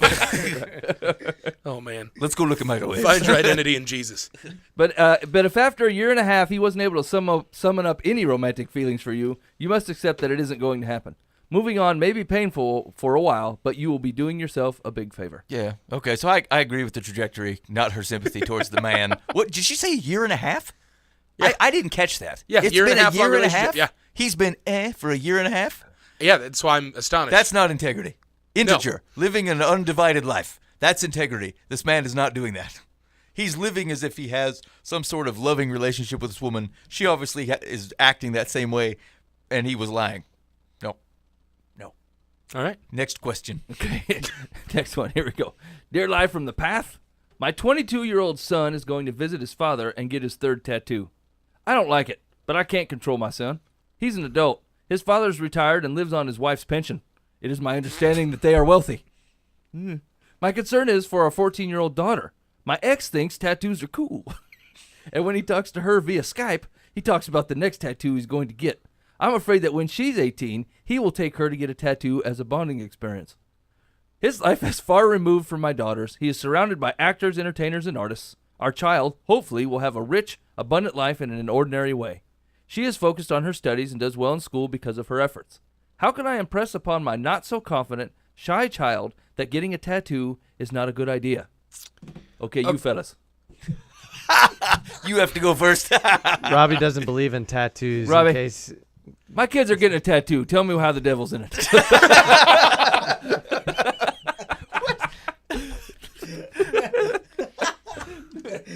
What do you say to this woman, Robbie? Oh man. She needs advice. Yo, man, that's a tough one, because biblically, when you talk about tattoos, I have a ton of tattoos. Uh-huh. Yeah, and so all my tattoos share a story of my life and the transition of my life. So I think for me, when I think about if it's my child and they're making a decision that they want to get a tattoo, I think my question to them will be, what is the tattoo is going to represent? Mm-hmm. And is that tattoo is going to be your identity? I think that would be the most important part, because you tend to get what you believe you are. So your tattoo, whatever your tattoo is, it's got to have some type of connection emotionally to who you are. And so I think, I'm not against tattoos by any means. Yeah. But also think that your tattoo should have purpose. So. Yeah, so if it's just for a bonding experience, you would say, maybe wait. Yeah, maybe wait. Yes. Maybe wait till Go skydiving maybe wait, together. because that's a bonding experience. Those things changes. Yeah. So tattoos is stuck there. Right, no, that's true. How come you got a frog smoking a cigarette playing a banjo on your left calf? Man, it was crazy. awesome. We were in New Orleans and we saw a frog smoking. Dad wanted to go, and Tom Hanks said it was cool. He's got a lot of actor-producer friends. Exactly. What is the relevance of that part of the story? Well, she might be trying to discredit this dude. That's what I was gonna say. From 6 miles away, you know. Be like, It sounds like she's upset with her ex, and like it sounds like she's upset with her ex and is just trying to paint this dude with the worst brush possible, and then say that schmuck's even taking my son to get a tattoo. Yeah. How dare he? He's the- gonna ruin my daughter too. Like, obviously y'all aren't in a relationship anymore. We get that you do not like each other. Probably like, That's generally the point of the divorce. Yeah, eh? we don't have that's to kind do of this the point. anymore. Is, hey, you know how we said forever? I think I'm bailing on that deal. Like, I don't think I'm cool with that forever anymore. There's the reason for that. You don't have to passive aggressively go, well, you should hear what he's doing nowadays. We haven't been together for years. Him and his wife, really? You're going to call her out on this too? They're going to take our 22-year-old son out to get a tattoo. How dare they? Here's the deal. They're going to ruin my sweet, innocent 14-year-old. If you're going to be fed forever up in the business of your ex, you should have stayed married. Right, exactly. You keeping your promise. You just doing it under some kind of guise. Yeah, Get back in there and restore the relationship. Co-parent as you need to in this situation, but at the same point in time, don't call out this situation to be another thing of ammo against your ex-husband. Like, that's all you're looking for. You're looking for another reason to be mad at your ex-husband. And it's manifesting itself in this tattoo deal. There's nothing inherently wrong with a tattoo. I agree. If they're going to get a picture of a dolphin that's eating a plate of waffles, like, I don't really see the point. If you want a bonding experience, go on a hike. but when my dad was a dolphin. Your dad was a dolphin. He loved waffles. Did you say dolphin with waffles? Yes. Get it. It's good stuff. That's Entry under my number no. 4 on tattoo ideas. This sounds like Because that's awesome. Yeah, I get the concept of thinking a bonding experience with a tattoo is a weird deal. I agree with that. I think just getting a tattoo for a bonding experience is weird. I don't really dig on that. I agree with the story thing. I like that, but stop just trying to get ammo against your ex-husband. You don't have a legitimate concern. You just don't like your ex. Yeah, here. So if I'm actually giving advice here, I would say ignore all the peripheries about your story. Okay, do your best as a parent to raise a confident child, and then let her make her own decision. Yeah. Yeah, that seems pretty easy. Just right? Like if you're that worried that like this your child is so malleable, I feel like you have other risks in the world than dad and tattoos. You know what I'm saying? Well, that's true. It seems like a problem when you're like, you know what? She's susceptible to anything. She saw a sale of Doritos at the Petco and bought 12 boxes. That's how you end up buying orange cleaner from that door-to-door salesman guy. Yeah, and stuff- and you're on a payment plan for 20 years on a Kirby vacuum. Yeah. This is the problem if she's that malleable, all right? So, like, ignore the ex-husband because here's the deal. There's elements all over her life that you cannot control, right? You don't have any control of your ex-husband. You won't have control of your boyfriends. You won't have control of a lot of these things, right? So exert the influence that you have in her life right now and hopefully continue to have. Help her to see the world rightly from a loving Jesus and kingdom perspective. That'll help shake some of that stuff out. Help to try to get her connected to the right community. And otherwise instill self-confidence in her, and then she will make her own decisions. Agreed. Boom. Let's see. Secular's advice. Discouraging your daughter from getting a tattoo should be part of an ongoing conversation. I know we talked about this yesterday, but you're not getting that tattoo. Still not getting that tattoo. Here's Well, the that works. recent statistics on how bad of an idea tattoos are, just in case. Enjoy your Wheaties, sweetheart. That mom should totally get a tattoo that says no tattoos right now. Check it I out. wanted it to be permanent. I saw this article in this magazine that I looked up against tattoos, and it says sometimes squids are poison. Exactly. Every time a tattoo gets put on someone's body, a puppy dies. Just a heads up. Secular continues, explaining that, unlike makeup or temporary tats, the real thing is permanent. Once it's on, there's no going back. It will be there for the rest of... I think we understand what forever means already. Point out that tattoo removal is not only expensive... Oh, it's not forever. we get it removed. But it's also painful. And her skin will not look the way it did before she got inked. She will be scarred. They use the word inked? Okay, she's totally 50 and white. You know what I'm saying? The way she's describing this situation is ridiculous. Tattoo removal hurts, and it's expensive. Don't go get inked. Excuse me? That's what the cool kids are calling it. You want to go get inked up? She's almost done. Says hopefully it will make her less susceptible to bonding with her father in that way. Ultimately, however, when she's 18 and an adult, she will make her own decisions about getting tattooed or remaining ink-free. Hopefully that will dissuade her relationship with her father? Yeah. Was that part of the advice? Being swayed by fatherly bonding. I mean, come on. I didn't say it, Ben. What do you want me to do? Just as a side note, if you have to explain to your 18-year-old that tattoos are permanent, I think you have to worry about a lot more stuff. Again, poor parenting up to poor this point. parenting. Now, sweetheart, when the needle pushes the ink into your skin, it's not going away anytime soon. It's like, wait, what? Yeah, but this isn't the same as makeup? What if I scrub, though? If I scrub a pumice stone? Is there like a 2-day trial period where I can wash it out? Is that cool? Can that guy that sells massages and Israeli skin stuff at the mall, does that do it? He does cuticle care. Does he take care of tattoos? I mean, that guy looks like he knows stuff. Yeah, I don't know. I'm not exactly sure what baseball she's swinging at. You know what I'm saying? Like the ball's coming at her. She's and she's upset over at there her ex. boofing it at the crowd. You know what I'm saying? Like she's missing it completely. Had her up just swinging. Yeah. You know, my kid wants to get a tattoo, and I hate Ron still. Yeah. He goes to work in a boxcar. All right, back it up a little. You know, Ron's not that bad. What was his situation? Well, if I remember the extraneous details, he lives off his new wife's pension. Yeah. And has a lot of actor friends. He's a hipster. Your dad is a Hollywood type who loves tattoos And pension plans. Doesn't that imply that either he's also an older cat or he's married a much older lady? I mean, I can't collect a pension right now. He's a male gold digger. He's like some 32-year-old dude that married a 70-year-old woman. A sugar mama who loves paying for tattoos? He's the sugar baby. Oh, buddy. Okay. Weird deal. Hey, I didn't see that coming. Yeah, Well, change your ways. anyway. Love Jesus.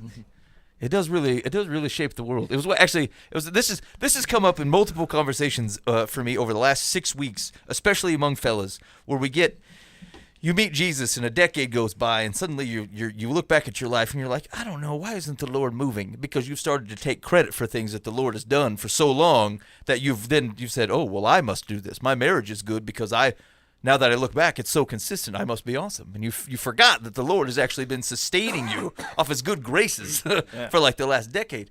And so you end up in situations like this, right? Like where you, Christianity actually does, it causes you to look at the world differently. Like you just don't have some problems. Like here's the deal. I talked to somebody, met someone for coffee this morning, and I was saying sometimes I recognize in my own life that I believe God will do what he says he will do.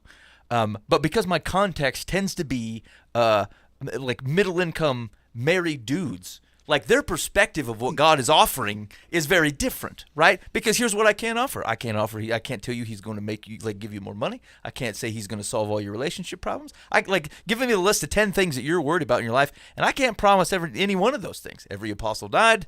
After Jesus was killed, every one of the dudes that was following him was dead within 30 years after that, except for John, right? So I just can't make the promises, but I can promise you that he loves you, and that he is real, and that what he says is true, and that is something that you can follow and know. And but that's about it. You got a handful of dudes who say, I want God to solve my problems. Like, your major problem is that you think there is no God. That's the root of everything else here. So I say all those things. I can't promise those things, but I do know that a life that otherwise is filtered through a loving sacrificial king, and a kingdom lens that says, I want the world restored back to me, and I want you to be part of it. The 2 Corinthians, right? You're my ambassadors, right? Yeah. Like, I choose you to otherwise be my ambassadors to the world. I started the process. You tell the world. There's good news out there, boys, right? And here's what I know. It does change how you see things. I don't fight about weird things with my wife. We fight about some things, but I'm not in tufts that are breaking up my marriage because we don't agree that I overspend on jet skis. I don't buy those jet skis because the kingdom says, you know what, reasonable price. Let them go. I wait till the jet ski discount. Yeah, you Craigslist that stuff, or just casually drop it in front of a rich Christian brother that you could use some jet skis. I mean, there's kingdom ways to solve this problem. So anyway, but that's because that's how they do it too. Prayer request for some jet skis. Me and my family going on some vacation. We're short on money. Anybody got any jet skis we can borrow? Unspoken jet ski. That's right. We went to small group at the Joneses. They are doing good. Man, I really could use a new truck. Old one's fine, but I just really want a nicer one. It's got the roll down windows. I just can't deal with that, Lord. Unspoken prayer. I saw that Ron is living off his wife's pension and has an extra truck in his backyard. All right. Anyway, it changes the world. It changes how you deal with things. And you know what? In reality, some of your problems actually do go away. You get other ones. I like how Aaron said it. It's a mixed bag. You get other ones. But here's the deal. Back to what we were talking about. It's the right ones. That's right. It's the right problem. You're having the right conversations. You're actually part of cool, big kingdom work. And the right things in your life tend to keep you from getting drowned in things that aren't meant to drown you. People drown themselves with anything. Right? People are a kid, that baby that jumps in the bucket and puts their head in the 2 inches of water. You're like, who the hell is doing that? People do that. Yeah, it's a metaphor for humans. Yeah. You know what? I'm going to drown in that 2 inches of water, certainly. And I feel like Christianity just keeps you from doing stuff like that. Yeah. All right. Anyway, thank you, fellas. Sorry for dragging you through on the advice piece. I appreciate you hanging out for that. No, Pure entertainment. Love it. All right. So once again, website so that people can go check it out. www.discoverhope517.org is our website. And then our Facebook page is Discover Hope 517 Ministry on Facebook. And you can connect to us that way. And that would just give you multiple opportunities and multiple ways you can support the ministry. And so, again, thank you guys for having us on here, and continue to pray for what God is doing to make a difference in people's lives and change lives. And we all, as believers, get to be a part of that miracle. And so it's wonderful. It's awesome. So, yeah. We're humbled. Right on. Amen. Yeah. Right on. All right. Thank you so much, fellas. I appreciate that. We'll keep checking in with you because it's always good to hear how good news is changing the world. Yeah, no doubt. Thank you so much for having us. You've been listening to Live from the Path. Go to the website, livefromthepath.org. You can check it out during the week. Watch past clips from the show, including this one, interviews from some of the local bands and stuff. Hey, Ooh, I have interesting news, fellas, but I'm going to tell you guys, but I'm not going to say it on the air here. Yeah, okay. Mike, but you went to the Timmons show, good? I did. I went and saw Tim Timmons in Oskaloosa. It was good? awesome. Yeah. I met Timmons. He stared me in the face and scared me. Yeah. I mean, here's the deal. He's a super genuine guy. Like, he loves Jesus. He loves people. And he was genuinely asking me how I was, and I was like, I'm fine. What's your deal? You know what I'm saying? Like, stay about my business, that's Timmons. I'm not an elbow. You know what I'm saying? Like, you need someone to build the place or clean something up. That's me. You know, but like genuine people that love people, I freeze. I don't know how to act. He was super cool, super generous with his time. The show was awesome. He's just a really cool guy. And so we went up and met him after the show or whatever, and he was awesome with my kids. He let him take pictures, and he's like, "How are you, man?" I'm like, "I'm fine." And then we stared at each other for like 10 seconds, and he's still beaming from ear to ear with his genuine Jesus love. And I'm like, stop looking at me. You know? So like, well, maybe I just won't go in public anymore. You know, I was kind of embarrassed of myself when it was all over. So that does remind me that we did it, that interview we did with Timmons when his last album came out was very good. It was it's always cool to listen. He is a refreshing dude to listen to, and his albums are like that too. So you can check out timtimmonsmusic.com. And I don't think he's around the area again soon. But anyway, I think we might we're kind of rounding out the touring season for some of the acts to come into the studio. So hopefully we can get some folks to swing by. I think Driven 11's in town. Bash at in Cedar Rapids is coming up, and so you can check that out. Egypt's back in town. Driven 11's in town. I think True Serve is there. Hey, King MC will be running back. Sounds like he'll be coming back to the area at almost wintertime. Yep. Okay, sweet. So lots of cool folks coming in. We'll try to land them, but make sure you go out and support those guys. They're out working hard for Jesus. And anyway, check that stuff up. Sign up for the podcast, and we will see you next week. In the meantime, be faithful in the means. God will handle the ends. You've been listening to Live from the Path.